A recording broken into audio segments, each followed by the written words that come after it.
آج میں آپ کی ملاقات کرواؤں گا ساہیوال کے اس باہمت نوجوان سے کہ جس نے معذوری کو اپنی مجبوری نہ بننے دیا اور محنت سے اپنی زندگی گزار رہے ہیں، بچوں کو پڑھاتے ہیں اور خوش و خرم اپنی زندگی بسر کر رہے ہیں۔ السلام علیکم فاروق بھائی، کیسے ہیں؟ شکر اللہ پاک سر، آپ سے جی الحمدللہ میں بھی ٹھیک۔ فاروق بھائی، آپ نے معذوری کو مجبوری نہیں بنایا، بتائیے گا۔ میں نے اپنی مزدوری کو کبھی بھی اپنی کمزوری نہیں سمجھا۔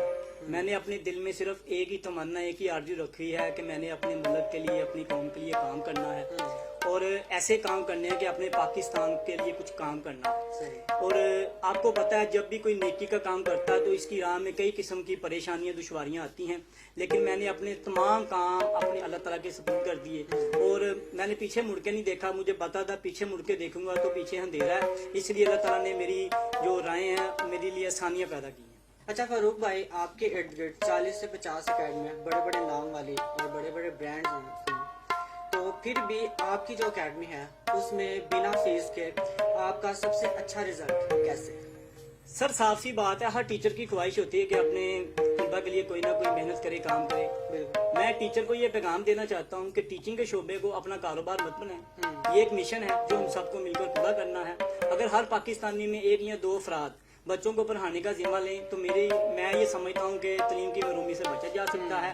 اور میں یہ کوشش کر رہا ہوں کہ آنے والی جو نئی نسل ہے اس کو برائی سے جتنا ہو سکے بچایا جائے۔ اس میں اکیلا ٹیچر اپنا کبھی بھی کام نہیں کر سکتا جب تک والدین ٹیچر کا ساتھ نہ دیں۔ اچھا، بچوں کو پڑھانے کا خیال کہاں سے ہے؟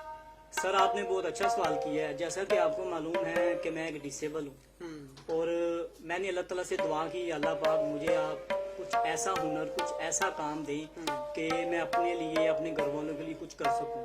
تو میں نے جب میٹرک کیا تھا میں نے تب سے ہی پڑھانا شروع کر دیا۔ آہستہ آہستہ اللہ تعالیٰ نے، میں نے محنت کی، اللہ تعالیٰ نے مجھے اس کا پھل دیا۔ آج اللہ تعالیٰ کو شکر ہے کہ ہم نے اتنی محنت کی ہے کہ ساری اکیڈمیوں سے زیادہ رزلٹ ہماری اکیڈمی کا آتا ہے۔ اس کی یہ وجہ ہے کہ بہت سے ایسے بچے ہیں جن کو ہم بغیر فیس کے پڑھا رہے ہیں، کچھ ایسے بچے ہیں جن سے ہم فیس بھی لے رہے ہیں جو افورڈیبل ہیں، اور کچھ ایسے بچے ہیں جو یونیفارم نہیں لے سکتے، کتابیں نہیں لے سکتے، ان کو کتابیں بھی دے رہے ہیں۔ اس کے ساتھ ہماری ایک ٹیم بنی ہوئی ہے جو ہمیں گائیڈ کرتی ہے۔ اس میں سب سے پہلا نام ہے میاں بابر صغیر صاحب کا، عمران نومی ٹھیکیدار صاحب کا، ڈاکٹر سلیم بٹی صاحب کا، سید سجاد حسین بخاری صاحب کا اور میاں محمد فاروق صاحب کا۔ میں ان کا جتنا بھی شکریہ ادا کروں کم ہے، میرے پاس وہ الفاظ ہیں۔ اچھا فاروق بھائی، آپ سے ایک ذاتی کوسچن اگر میں کروں تو جیسا کہ ہمارے ناظرین کو ہی پتہ ہے کہ آپ ڈسیبل ہیں، تو کبھی حکومت کی طرف سے کچھ مراحت آپ کو ملی ہیں یا کوئی حکومت نے مدد کی آپ کو؟ سر حکومت نے نہ میری مدد کی ہے اچھا، اور نہ کبھی ہم نے اپنی حکومت سے کوئی امید رکھی ہے، چاہے وہ کوئی بھی حکومت ہو۔ وہ اس لیے ہم نے اس بات کا عہد کیا تھا ہم نے اپنی محنت کرنی ہے اور اپنی محنت سے حاصل کرنا ہے۔ یہ جو ہمارے ایم پی ایم این اے ہوتے ہیں، نوجوان پڑھتا ہے، محنت کرتا ہے کہ وہ سرکاری جاب لگے، اپنے گھر والوں کے لیے کچھ کر سکے، لیکن بعد میں جب وہ جاب لینے جاتا ہے یہی ایم پی ایم این اے پیسے مانگتے ہیں، سیٹیں نہیں دیتے، تو ایک نوجوان کا جو حوصلہ ہے نا وہ ٹوٹ جاتا ہے۔